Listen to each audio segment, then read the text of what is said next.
Shak.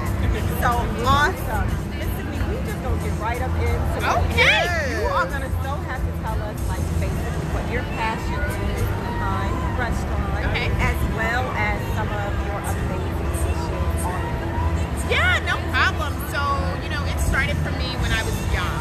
My family, my grandmother had 11 children, and it all cooked. Like everyone cooked. She was a single parent, so everyone had to learn to cook. And I really say that most of my learning came from them. My appetite for food, my obsession with like flavors, because like in our household, it didn't matter if you were a guy, it didn't matter if you were a lady. Like everyone cooked, everyone baked. It just didn't matter. And so that's kind of how it started with culinary school. And in culinary school, I learned so much. I learned about more French techniques, and I started traveling the world. So I made a vow to myself at 18 years old that I would get out of the country once a year, and I'm still doing that till today. But what it did was almost confuse me. So I would do all of these travels all around the world, from France to China. I would stay there for 3 weeks a month, and I would immerse myself into the culture because I love so many different types of food. And then when I got old enough to kind of have my own and establish, and when I did my first job, I started working I started at IHOP, but my first fine dining job was Italian owners in a seafood restaurant, doing tons of Asian techniques. So it was a lot going on, and it was great. It was great learning, great seafood, all of those great things. But I learned, and I almost didn't want to cook the type of food that I grew up cooking. I would meet people and they would say, "Well, do you cook soul food?" Right. Like, I mean, yeah, and I'm like, "This is not black. I mean, I can do everything, you know." Exactly. You know us, right? They're always human. And so it made me kind of like turn from like my roots in a way. So I started doing everything else just to show that, hey, guess what? I can cook sushi. I can roll this. I know how to make rice. I know how to make sure that all of these things are done right. I know how to cook different types of food. Versatile. And it was good, but a part of me, when I would go home or when I would go to a restaurant, the only thing I wanted was like the foods that I grew up eating. And those flavors. And it took years for me to get to the point of like, you know what? I'm gonna put fried chicken on my menu. I mean, at least 15 years. Well, thank God for that. Right. We appreciate it. Because not everyone's is the same. Right. You know what I mean? Right. Like, that's the beauty of it. Even though all of us, you know, grew up on soul food, there was a little different kick in every recipe. So I think that's a beautiful. And I think too, because when we talk about Southern, it's really hard to put Southern in a box. But people try every day. You know, my family's from Louisiana. There are people from Mississippi. There are people from Arkansas. There are people from North Carolina, and all of those Southerns are different, right? Like the different food. The South is usually by whoever, whatever's growing in the ground, right? So whatever there is, that's what you get. And so I actually just brought you out some chicken. Did you see how that happened? Did you see how that happened? Honey. Welcome to Roots. Yes, what you think? Okay. Now, see, we normally don't eat what we're from, but you know, I mean, we ain't gonna be able to help this, y'all. She's not playing no game. Just a munch. Just a munch. Yes. Oh my God. Can we just get in this right on now, honey? Bye, y'all. Yeah, exactly. See y'all later. Oh my God. Okay, so now that you brought this out, so tell us some of the insights about the menu, like your bestsellers, your favorite dishes. So here we're at Roots Chicken Shak, and the shack was meant to be kind of the offshoot of another restaurant that is called Roots Southern Table. Okay. So I was originally going to do Roots Southern Table first, but Roots Chicken Shak came about, and I found a location for it here at Legacy Hall, and it just all made sense. So we went out of Fortune. So I wanted to be the home of the duck fat fried chicken. So that's what we do. And people say, why duck fat? Yes. Well, duck fat is about flavor. It adds a lot of intensity to flavor. It fries very clean. So, like a lot of times you'll find where it has a lot of oil that is sitting, and you'll notice that there's like no oil here, hunty. Those of y'all who are on diets and trying to be healthy, get into it. Okay? And it's natural. So this is a natural fat. So that is what I love. And most people don't realize that. So you remember McDonald's? Y'all remember their French fries? How amazing! And McDonald's. Yes, they were like, I think they had crackers on them. They were fried in beef fat. Wow. So the fries were in beef fat. Oh so, my God. you know, the French has been doing the duck fat forever. This is what they've done, and I love duck fat fries. So I said, what happens if we put some chicken in it? It has to taste amazing, right? So And that's what we did. And it does. Y'all over here drooling. I'm like, I know, right? Exactly. And the smell. Like, oh my God. I know. Like, this is everything. Oh my God. Awesome. Okay. What else you got? So basically, your favorite, as far as menu-wise, like what do you go towards, and what does everyone get the wings, or No. do people go towards the kale salad? Like, So what's we the choice? started with the wings. The wings, it was wings, chicken sandwich, fries. It's supposed to be really simple. The whole point of this, we are small. We just wanted to do whatever we do it great, and let that be it. Not try to please everybody and everything. right. Then we started getting so many requests for chicken strips and ranch. I mean, people would not even buy from me. They would have a taco in their hand and say, can I get some ranch? Exactly. I got a pizza. You got ranch? And so no one here had ranch. So we said, let's do chicken strips. Let's do ranch. Let's do a really good one. So we basically there's no frozen product as far as chicken at all. All of our chicken is fresh. We don't do any kind of marinade on the tenders. It is a beautiful, I am not lying. People think that I'm telling stories. It is only salt and pepper. Wow. And that's what I was going to ask you. Is there any secret to make this so amazing? The chicken strips are pure. They're tender. So a lot of times people take chicken tenders and they cut chicken breast. No, this is an actual tender, which is a part of the chicken breast. So there's like that flat. You know, when you see the chicken breast, there's a flat chicken, and then there's like a little piece that kind of hangs on the bottom of the chicken breast. That's the tender. So each chicken only has 2 tenders. Y'all, this is amazing. Straight up chicken fat going down over here. So if you didn't know, now you know. Now you know. So then is there a different batter or seasoning for the duck? Correct. Fried wings. That's correct. So the wings are a whole nother preparation. They actually need a preparation. So those are brined and marinated and then fried.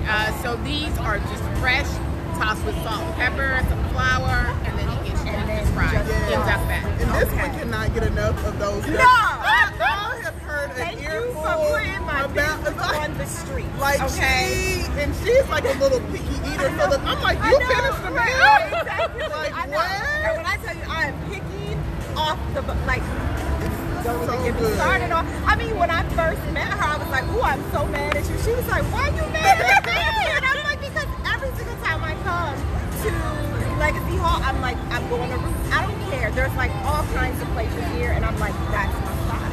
I mean, absolutely love her. Yeah, seriously. Are there any new items being added to the menu anytime soon? Yes. We just added the chicken Cobb salad. Oh, okay. We started with one salad, our Caesar salad, and we call it our Roots Caesar, which is actually my favorite thing. Okay. So it is kale greens fresh, romaine, and mustard greens fresh. And we chop it up really kind of fine, mix it with our Caesar dressing we make in-house. And then I have some breadcrumbs that we toast. They're Japanese panko breadcrumbs. And it's actually cooked in duck fat. With Parmesan cheese, lemon zest, salt and pepper, and then we toss the whole salad with that. And then we also garnish it with white marinated anchovies, which if you know anything about it, it's like a very clean, delicious, not like the brown anchovies, very different. So a person who sees it, they get excited. They're like, oh my gosh, you got white marinated anchovies. And so like that's my thing. People wanted more entree salad, so we did the chicken Cobb. And so it's really a traditional Cobb, but with the mustard greens, the romaine, and the kale, along with bacon, cheddar cheese, eggs, hot peppers, like all of that, and then fried chicken tenders on the top, like little small ones, a ton of them on top. Like about as much chicken as salad, pretty much. Okay. Right. Again, That's our type of salad though. Well, I was getting ready to say, like people say they want to eat healthy, but really they just want food. Right. Okay. Let me have to say I ate the lettuce. I ate some lettuce. I had a little lettuce, Like, y'all. I we was go home and make a healthy for salad. the day. Exactly. Yeah, so tell us about your Sunday Southern lunch. Is it a recurring event? It has happened a few times. I'm still figuring out how we can do it a little more often. So what that is, every blue moon, so this time we did it around National Fried Chicken Day, and it was 4 chicken wings, green beans, macaroni and cheese, and then taste of banana pudding getting it. Most often, our West Indies hot sauce is like a mango habanero. So I was like original with our chicken wing. And it, you know, it's, I don't have stoves or ovens here. I only have fryers. So I have to cook that off-site and then bring it. So that means usually that I would have to do that. So I can't do it as often as I like. But I love when I do it. We have so many people that come and it's exciting. Yes. Okay, awesome. And then is there like a difference between being, I know you own restaurants, two standalone restaurants. So is there a difference between being here at Legacy Hall versus having just like a restaurant where people just is there one that you prefer more, or? I'm a restaurant girl, so the difference, like for me, I grew up, yes, I am a chef, but I grew up in the business more so. So when I finished culinary school, I ended up taking a role as a corporate chef after a few years for the Land Use Corporation, and we learned business. I mean, at the end of the day, I wasn't cooking in the restaurant anymore. I was all about numbers. So I would figure out where we are with our food costs. I would figure out why we're not making money, why is our labor too high, things to do. So I like the business as a whole, but I am a chef as well. So it's a little different. This is the first time that I've actually done a casual concept. I've always done more upper dining, pretty much my whole career. So it was different coming into this essentially fast food, right? I mean, just hopefully a better quality and you get a lot of flavor there.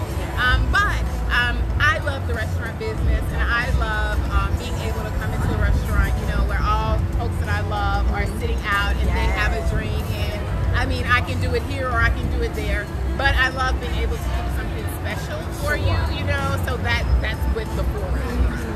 Okay, got it. Yeah. And so just even saying that, like, what are some of your encouraging words for some of the people that are out here trying to do what you do, you know, up and coming chefs, you know, people that want to be restaurants? Yes. Don't do it now. You know, I used to teach culinary school, and a lot of people think the restaurant business, because it looks glamorous, right? You know, you see people, a select few that have a chance to travel and eat, and it looks really good, but what they don't see, my girlfriend said it best, we have when I was cooking I had a booth for the NFL draft here in Dallas, and I mean the lines were like so like I couldn't talk fast enough, okay? Right. And then that day, the day before that, I was setting it up because we had to build it from scratch. So setting it up, getting all the vendors come in the next day, we're cooking. That next morning, I flew out to LA because it was the Emmys. So that next morning, I was up at like 3 in the morning, flying out, getting ready, hurry up, getting dressed. And then it was like transformation, right? Like Cinderella. And then that same night, I took a red eye home back to Dallas to finish the NFL draft. Baseball cap, looking like, oh my gosh. Yes. And she was like, they have no clue, you know, what it really takes behind the scenes. All these things. You only saw that Emmy picture and a picture of me like at the NFL draft. Which really I was like, dying. Like, just out of there.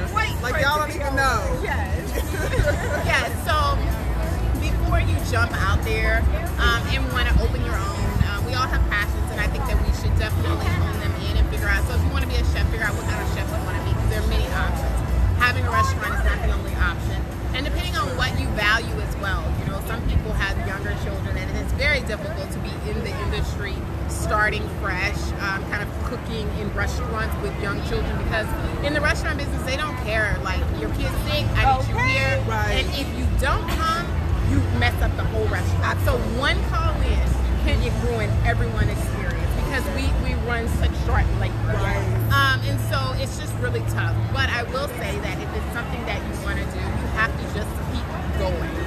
There's a lot of hurdles. There's a lot of hurdles for women, specifically because this is considered more of a man's world in the kitchen, which is so strange to me because we started this. But anyway, come on. Part two.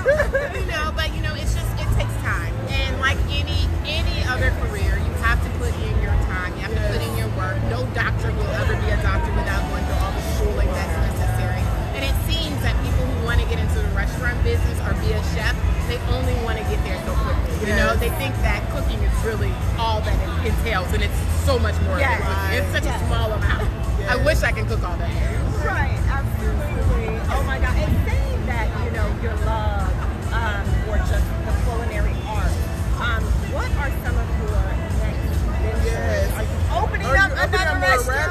restaurants? Like, what are the next venues? Like, what's next for Roots? So Roots Southern Table is coming up. We are working on that now. I'm in the middle of design and architect and construction and MEP plans and city permits and blah, blah, blah. Like, it's just so much right now. So that should be open hopefully around the first of the year. Hopefully. And is there a location yet? So yes, it's in Farmers Branch. Okay, yes, that's what I mean. It is in Farmers Branch, so stay tuned. We'll do a big announcement for that coming up. We're looking at putting the Shack, which is our baby, the smaller one, into some other things, and I'm really working hard to try to go into the airport. So hopefully at some point that will give. But you know, I still have my TV that I do, the Bar Rescues and the Top Chef Juniors and all of that. That's been great, but the business, the restaurants have been keeping me quite busy lately. Yes, well, we can tell. What you do. Absolutely. And where can we find you? I am on Instagram at MasterChef TV, and then Chef Tiffany Derry on Instagram as well, and Facebook. And then I do want to let everyone know that I do, and I should have worn bad person today. I'm marketing myself. Yes, you have the chef line. Yes. So we have a new line called Derryware. So please go look it out at derryware.com. It is super cute, you guys. I love like it. It's chef with the S. Yes, right? yes, Okay. chef, the way you pronounce it. Yes, She chef, and, you know, so I love all of that. Yes, yes, and then I have a lot of empowerment. So it's like confident women, empowered women. You know, so there's a lot of strong statements in it, and hopefully you guys will enjoy it. Yes, I am sure. You guys have to. I mean, literally, Tiffany is so amazing and such a beautiful person. Like, oh my gosh. But Here we go. We have to get up on Yes. these samples. This, let's see. That's hot. This is That's hot. Okay. These sauces. Honey mustard right there. This is ranch. Okay, and then Yes. what about? Then you gotta break that open in front I know, of I everybody. know. You gotta let them see the juiciness, Okay. the tenderness. Yes. Oh yeah. I'm ready. I mean, Is this Look at a that juice. is this a Caesar? And y'all see. That is honey mustard. they so mad right now. That's the thing. Don't be mad. Just come out here and get with her. That's all. Guys, Legacy Hall in Plano. We are here with Chef Terry